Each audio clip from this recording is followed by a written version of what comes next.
DSRSD. We're not to this. Peeling. Good evening, I'm District Secretary Nicole Ginzali. It is Tuesday, June 6th, 2017, and this is a regular meeting of the Dublin San Ramon Services District Board of Directors. Presiding this evening is President Richard Hodgson. Calling me to order, and let's pledge the flag. Pledge allegiance to the flag of the United States of America and to the republic for which it stands, one nation, under God, indivisible, with liberty and justice for all. Hold on. Roll call, please. Director Howard? Here. Director Duarte? Here. Director Michelot? Here. Vice President Von Leopold? Here. President Tompkins? Here. Item 4, special activities. And the Association of California Water Agencies is calling for nomination to serve on the regional boards. There are, I think, 10 boards or regions in Aqua. We're in Region 5. If any of our board members are interested, we would need to bring a resolution of support for nomination to the June 20th board meeting in order to meet that deadline. So if anybody's interested in running for the Region 5, it's one of, I think, there's like a half dozen board members in our region. Let staff know so we can schedule that for June 20th to get the required resolution. It's June 30th. Yeah, that's it. That's it. Okay, dispensing with item 4. Item 5, public comment. This one's there.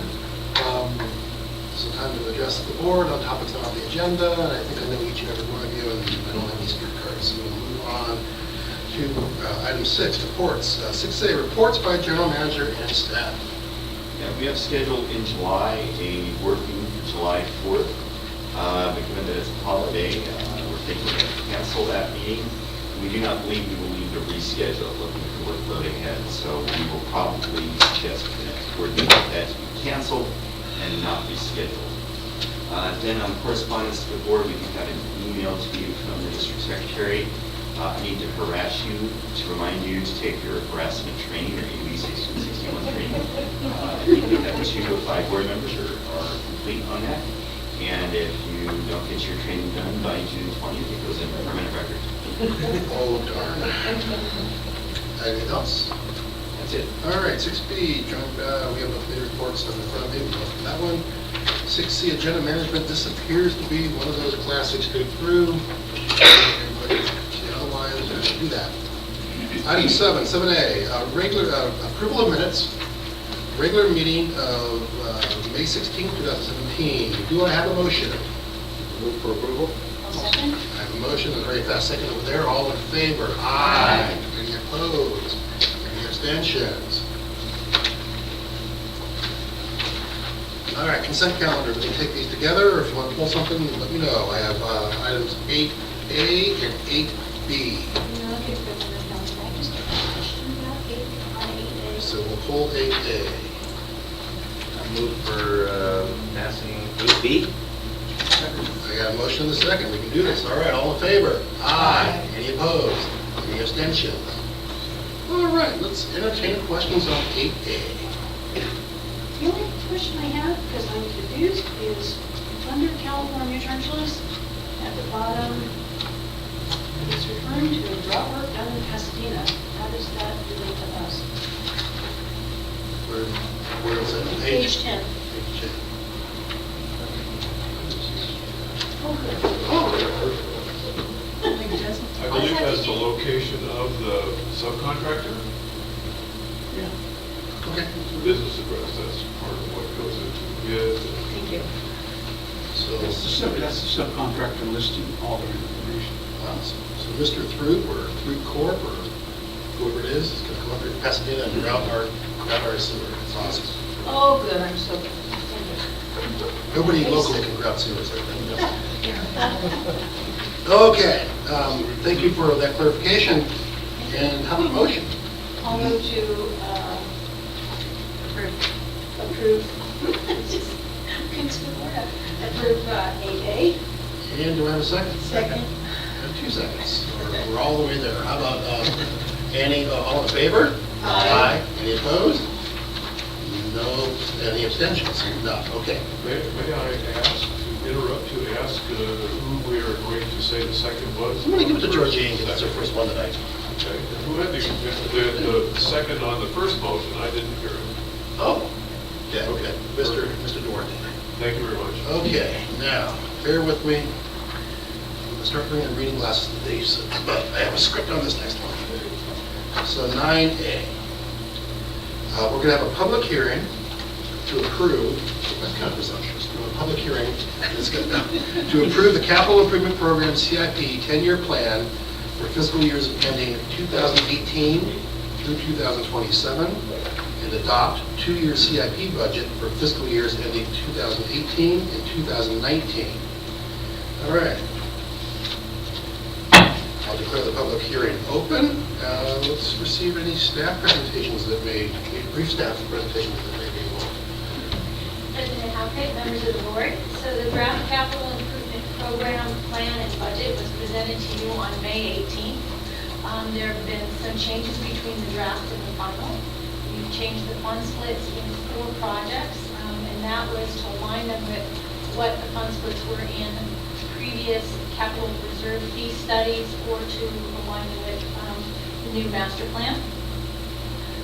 We've also adjusted the budget for one project, that was the biogas treatment project, and so rather than having a budget just to upgrade the existing facility, we now have a budget to upgrade and expand it to meet the maximum our cogen system can take. And we also added a project for further expansion of the Derwent facility. Now, this is a project that's added to the 10-year plan, actually in the beyond 10 years. So it's something it's more of a placeholder project, but we wanted to have it in there so that there's some parity between our capacity reserve fee and our CIP plan. With all these changes, the total change to the 2-year budget from the draft to the final is $204,000. Staff is recommending the board approve the plan and adopt the budget, the 2-year budget. In adopting the 2-year budget, you're authorized, or you're adopting the maximum expenditures in each of the replacements and expansion funds for the water, sewer, and correction. And you're also authorizing the individual budgets for the individual CIP projects, and staff will then be authorized to start any of those projects in those 2-year budgets at any time within those 2 years. Awesome. Very good. Public comment? And I would like to, Yes. since I know Gemma and Steve are here, they are the 2 people that did a lot of heavy lifting in putting that whole document together, so I'd like to acknowledge them. So let the record reflect that. Well done. Okay, I will solicit a motion to close the public hearing. So moved. Georgine gets a second. All in favor? Aye. Any opposed? Any abstentions? Okay, now we can deliberate. Any questions? The public hearing's closed, but it's our time. Any questions? Any questions? I have one question. I know our friends to the south who share some of these facilities wanted to review fund splits after our meeting. Did that happen, and was there any substantive changes or anything we need to worry about? They've not contacted us to set up a meeting, so So we're going to go for it. it's possible. All right, any other questions, comments? No, we vetted this pretty thorough. Okay, I will entertain a motion to adopt this thing. I will move to CIP. Okay, how about a second? Second. I have a motion and a second. The motion was both to adopt the CIP and the 2-year budget, or Yes. CIP both? All right, I'm seeing the second conforms, so let's call the ball here. All in favor? Aye. Any opposed? Any abstentions? You're on the roll. Okay. Item 9B, another public hearing. Public hearing to adopt the operating budget for fiscal year ending 2018 and 2019. Ring the gavel, go to the public hearing, and ask for any staff presentations that may be germane. So Carol and I both each cover for just a few minutes some of the highlights on the budget. So you're approving the 18, or considering the 18 and 19 operating budget tonight. I just wanted to highlight two big challenges that we faced in the budget.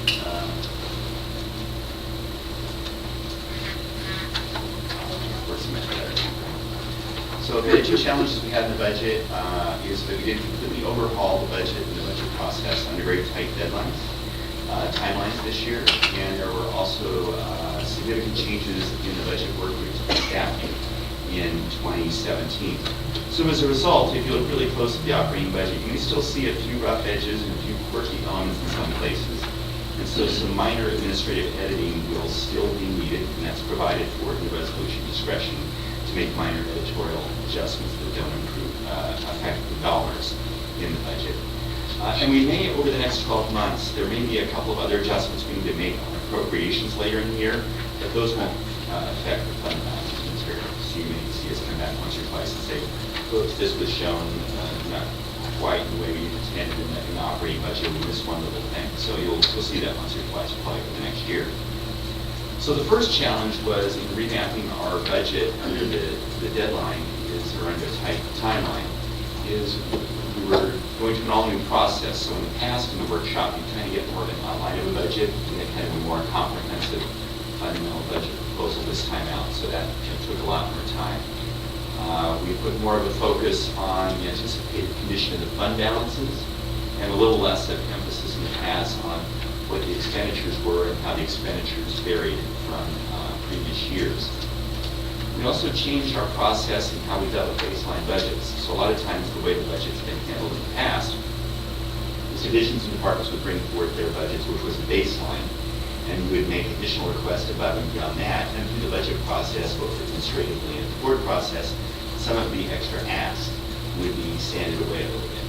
What we decided to do to allow us to concentrate and focus on our 8 strategic goals, and especially the asset management program, was to actually cut back on some of the baseline budget at the very beginning of the process to try to free up a little bit of resources that could help pay for the extra resources we were asking focused areas in our budget.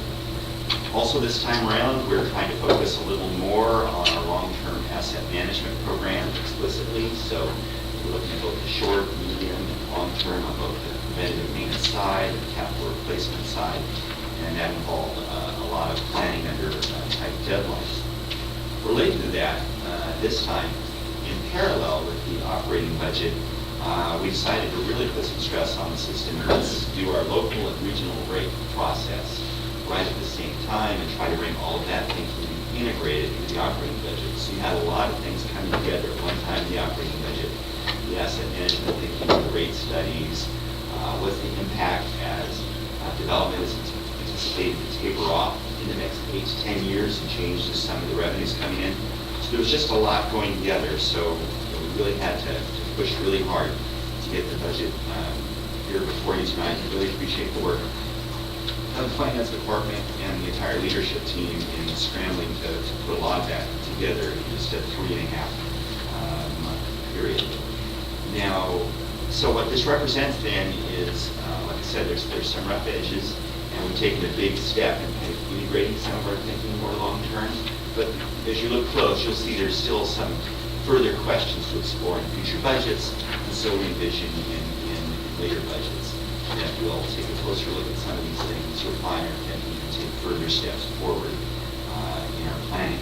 So we invented a new template on the fly over the last 3 months. We expect when we come back in 2019 with the budget, we'll refine things even further and even clearer in our messaging. I do know that the senior management team and the finance group are chomping at the bit to get started on the 2019 operating budget. They can't wait. I just have to keep telling them, no, wait, I get this one done first. So the other big challenge we had is the changes in staffing. Just for fun, this is the fun part of the presentation. We wanted to share and go down memory lane and kind of share what it was like in 2015 and what it's like in 2017. So here's the 2015 operating budget team, and some of these people you may remember, and maybe some of them you've forgotten along the way, and there's vacancy up there. And these folks, although they didn't do the whole budget, they were the nerve center, and they're responsible for coordinating a lot of work from a lot of people in the district. and make it all work at the end in the budget resolution. So that's the 2015 team. And here's the 2017 All-Star team. And you see some people moving around. It's a new cast of characters coming on board. So as the operating budget team changes. So here's the capital budget team. So there's the cast of characters from 2015. At least 3 of those people in the picture knew what they were doing, and they kept the 4th person in his place. In 2017, some changes. Some of the faces change. New people move into roles, and that makes it an interesting process with new staff. Then there's the senior management team back in 2015. Now, these folks don't have a whole lot to do with the budget. They don't do, I mean, I like to think they do a whole bunch on the budget, but mostly they just do a little bit of sanding and finessing at the very end, put on some guidelines on the budget process, maybe do some final vetting of final ideas, and sprinkling magic fairy dust on the budget at the very end of the process. So here's the 2015 group, and the current motley crew that's shown up above, and a little bit different than back in 2015 on our senior management team. Now, our district-wide leadership group is composed of both the senior managers and the middle managers. So I'm going to show you the other part of the overall district leadership team where some changes have occurred as well. So here are our all-stars from the 2015 management group who were involved in putting together the budget, making a lot of the decisions in the background, behind the scenes.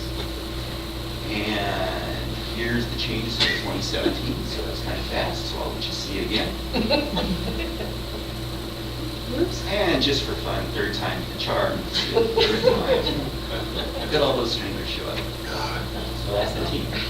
And then lastly, I just wanted to touch on, so this is the full leadership team, the senior managers and the mid-managers. We even have one person there who's actually not a regular manager, but had to be a substitute at our annual retreat back in January because of vacation, so an extra bonus person in that picture. So a lot of new people, that makes for an interesting budget process. It's also interesting because I discovered to my surprise that people can't actually read my mind, so that also adds challenges to the operating budget. So with that, Carol will touch on just a couple of things that have changed or been adjusted since you saw the operating budget in draft form in our workshop. Alrighty. It's that hard to I know, Carol, how you gonna put it in your I mouth? had to make the short and sweet. So you did receive a full presentation, and May 16th, we did make 4 changes to the budget document. That original document went recorded, and we have that updated document. Basically, we've added performance measures for our operations department. We see that in the performance measurement section. We added some additional information on staffing changes. So we have 7 full-time positions in operations, and 1 3-year term is Esther added. So we went into more detail as to the cost of the salary benefits and what will offset against that cost to try to save the districts the money to fund those positions, and specifically what positions are being proposed. We also have some changes from fund families and the 11 by 17 because some of those CIP fund splits changed. If you look at it, there's nothing in this material, but we wanted to make sure that those splits were accurate and consistent with former studies. And then finally, there's 2 pages in there on the CIP, and the second page changed because of the split with the capital project. And then this one has been highlighted for you to know of. Again, your budget is balanced. 2 or 3 fund families are in really good shape. The one that we're watching closely is the local wastewater, and before the final documentation, I will roll over all of the reserves into that enterprise fund. And we will watch to make sure that it doesn't go below your reserve policy. And may delay some payments to finance infrastructure improvements until the rates that were proposed to be implemented can catch up and get that fund in a healthy cash flow position. If you have any questions, we'd be happy to answer them. Because this budget includes fund transfers, I do need a 4/5 vote on that, and I need a 3/5 vote to adopt the budget. If you they have additional questions, and I would be happy to answer those, and if not, can get back to you and can roll the public hearing back to the next board meeting. Thank you. Anybody from the public? Okay, I have a motion to close this public hearing. So moved. Second. All right. All in favor? Aye. Any opposed? Any abstentions? So you pick the gavel to this, yes. Public hearing's closed. Do you actually have to pick the gavel, Carl? Did any magic not happen if you? It's just customary. I mean, customary. You have to distinguish between a public hearing and any other board item, And the gavel banging. the gavel's an effective way of doing it. Got it. But we can use a gong or a bell. Use a gong. Okay. Use a loud buzzer. A fire alarm perhaps. Do any board members, have any questions, comments? I know we beat this one pretty hard. We did. Okay. Then I I'm will. still happy with the last time, so. Yep. A little changes.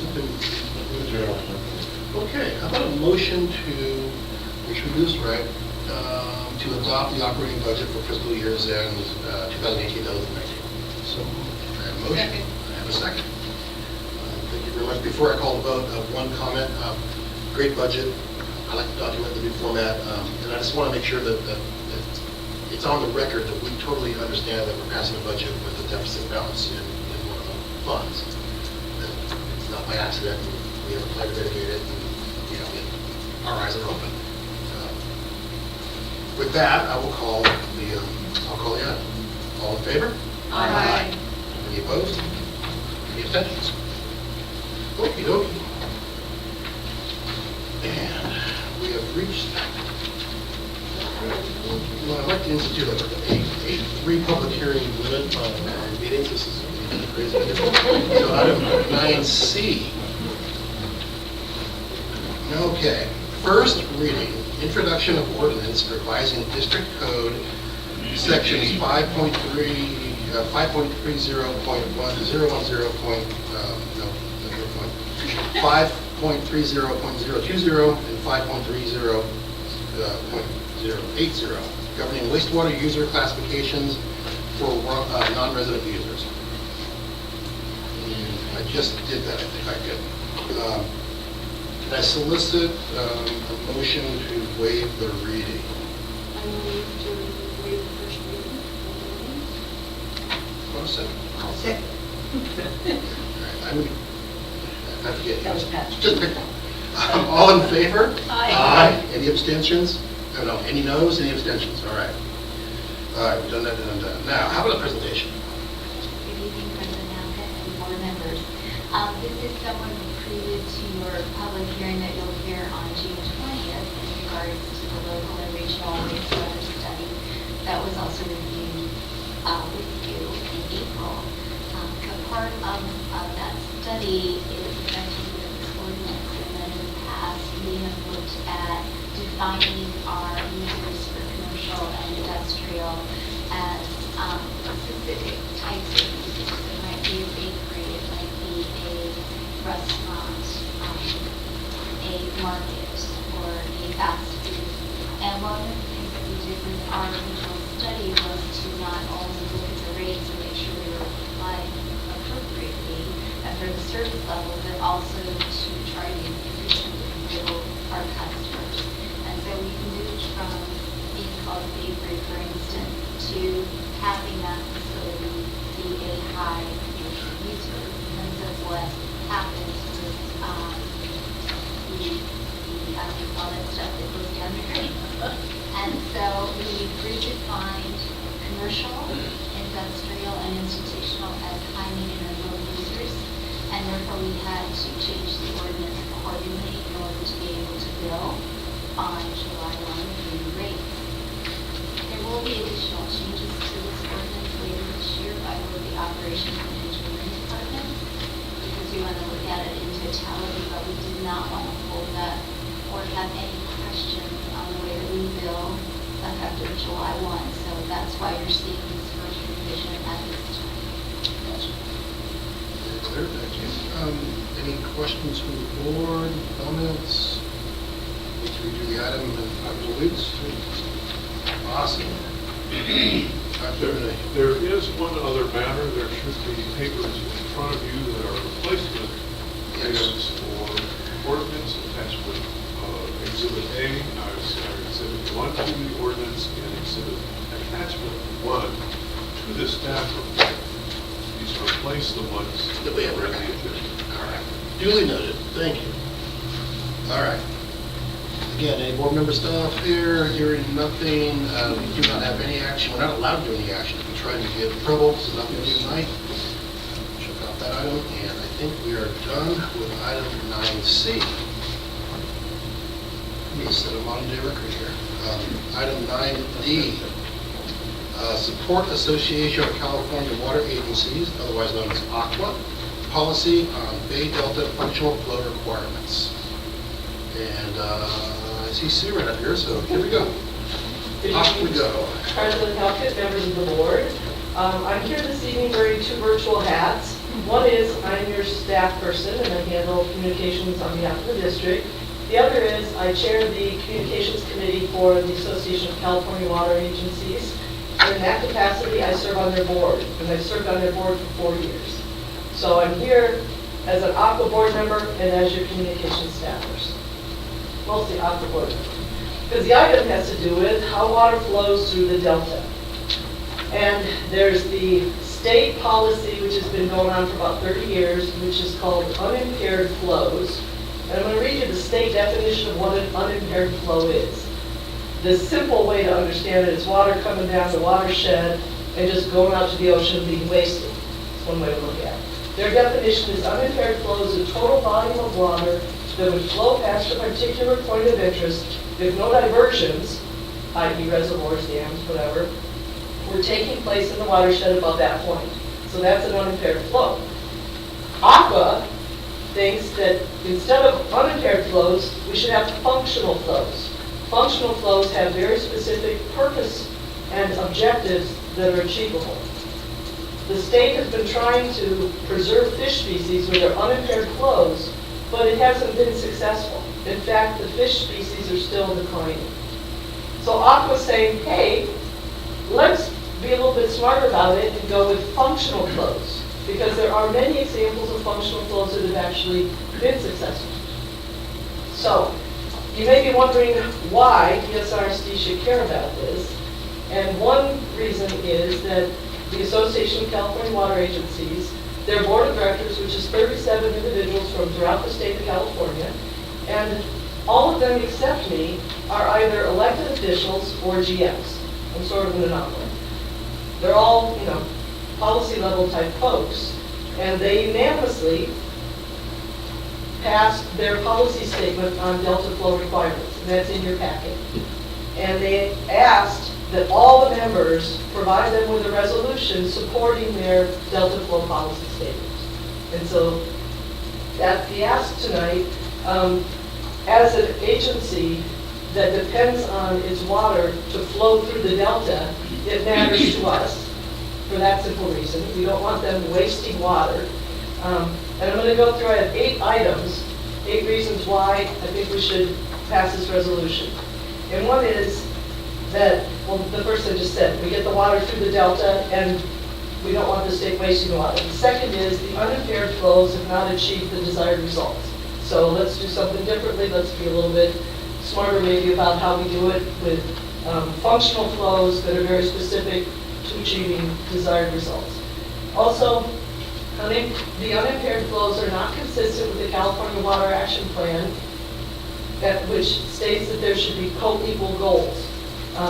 We should be providing water supply reliability and ecosystem health. Not just taking care of fish, but also taking care of the 25 million humans that depend on this water supply.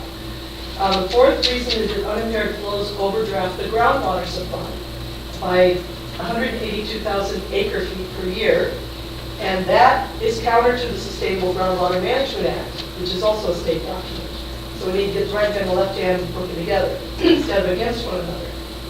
Fifth reason is that unimpaired flows negatively impact 15 state-identified disadvantaged communities' access to surface water. And that's a big issue that Aqua's taken on, dealing with disadvantaged communities and their access to water. And the unimpaired flows were counter to that. Sixth issue has to do with unimpaired flows ignore economic impacts. They will harm our ag culture, our ag economy in the Central Valley. I like eating fruits and vegetables that come out of the Central Valley, so I don't want to have our agricultural economy take a big nosedive. The seventh is that unimpaired flows ignore non-flow solutions. There are a lot of other ways to go about this. You can deal with the predators to these fish species that are at harm. You can deal with their habitats, improve the habitats. You can also deal with modifying the timing of existing operations. So there's a lot of other options. And the final option is that it's inconsistent with Governor Brown's policy, which says it's a lot better if we can negotiate agreements instead of mandate them from the state. So for all those reasons, I would like you to please pass the resolution that's in your packet in support of functional flows, Aqua's proposal, as opposed to the state mandated unimpaired flows. Do you have any questions? You know, I saw the articles that came out in the Central Valley, when these hearings were going to be held, that they had a couple in Modesto, and I don't know if it was the Assemblyman or the State Senator that was going to make a presentation. And I read through it pretty thoroughly, being biased to begin with, because I'm a Central Valley native, that's where I was born. You look at the arguments supporting this position, and it's hard to understand why the state water board would have a counter, an opposing position. The economics they presented on the cost of managing that water flow and fish that were supposedly preserved, it was incredibly out of balance. But I think what bothers me the most is the, I guess for lack of a better term, this environmentalist attitude that the species, the fish, matter more than the people. And you talk about the agriculture impacted and the benefits that the program is not increasing the salmon runs. It's, I'm in 100% support, absolutely. I'm glad that I was taking this position, but I would encourage any board members that haven't read all of the presentations on that. It's astounding the facts that they present. You have to wonder, what is Sacramento thinking?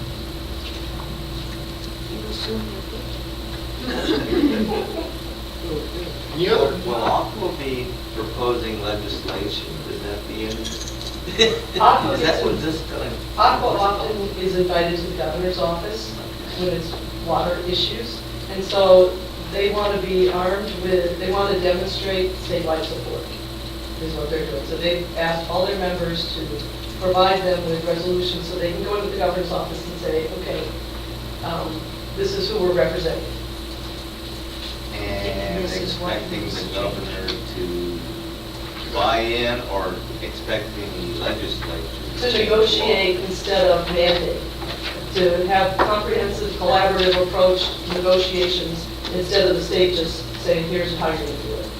And also directly lobby the state for water resources control board before they implement Yes. this new policy. And Aqua's hoping to have at least 200 letters from those members to show up and say, look, these are elected officials representing most of the people who drink water in California who think this.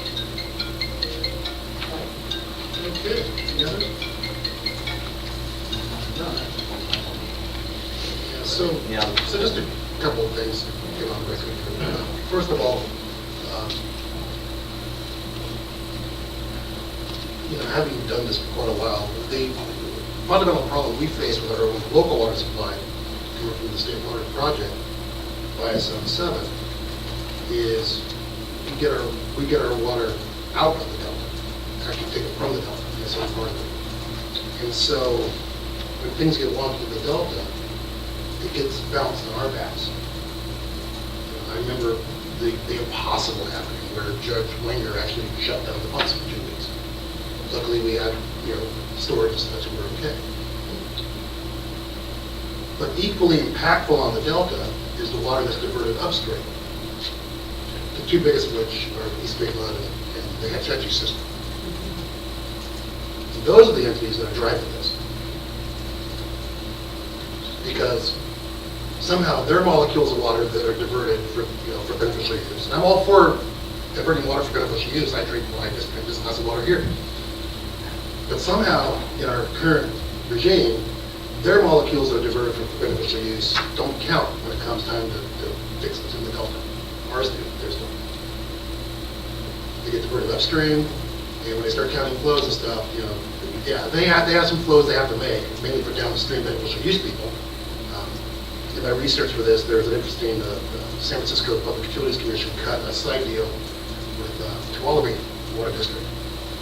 They want Tuolumne to play on. So it's like, we'll give you a little more water downstream, or we're going to build some gravel in this area that can spawn fish. Those little side deals are going on all over the place. That's what water works. Remember, water flows uphill towards money. And the state water board's approach may or may not be the right approach. I'm not that kind of scientist. But they can line up as many scientists as Aqua can, and they can have a little scientist fight, and they can make good points. So I just want to get that out there. And this is, this big pile of letters is going to be interesting. The state boards doesn't have dictatorial powers. They're going to have to negotiate a solution. So it's not like there's going to be a giant cram down. This thing will get resolved. I don't think it's our fight, especially where we get our water from. So I'm going to vote against it, but I expect it to pass. And even though I'm voting against it, I'll sign the thing with my name's on the line. I just want to give you my perspective on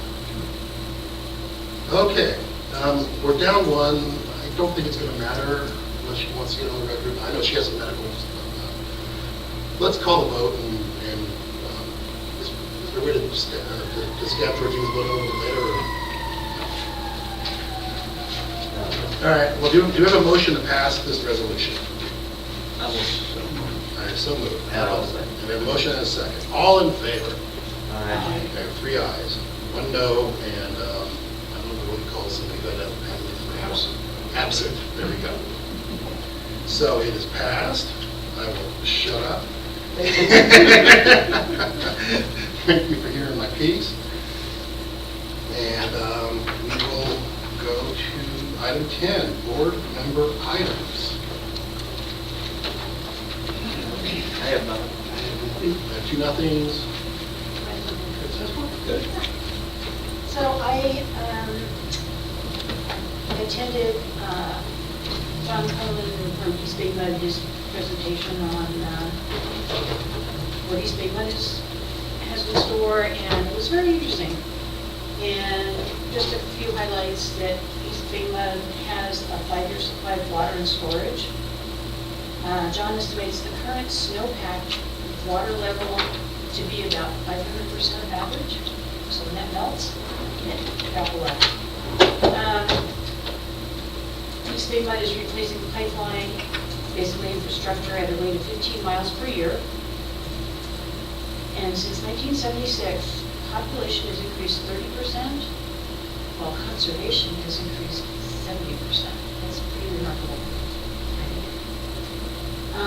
John is a proponent of desalination and enlarging usage outlet of Los Vaqueros, and he feels there are 4 basics to protect our water supply: conservation, desalination, storage, and recycled water.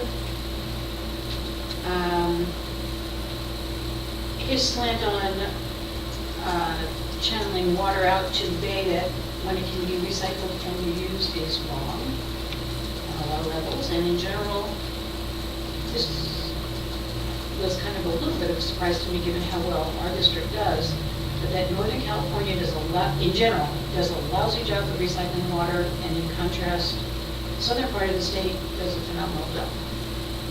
So, just little highlights from his presentation, which is available in total on their site, East Bay Mud site. people way up north emphasis recycle like they should. And I have a feeling Georgie has something that I can't.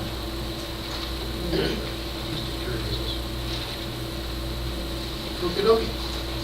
Yes, but We'll catch up, we'll catch up. Yeah. All right, let's make sure everything's okay. Let's closed, adjourned, whatever the proper terminology is.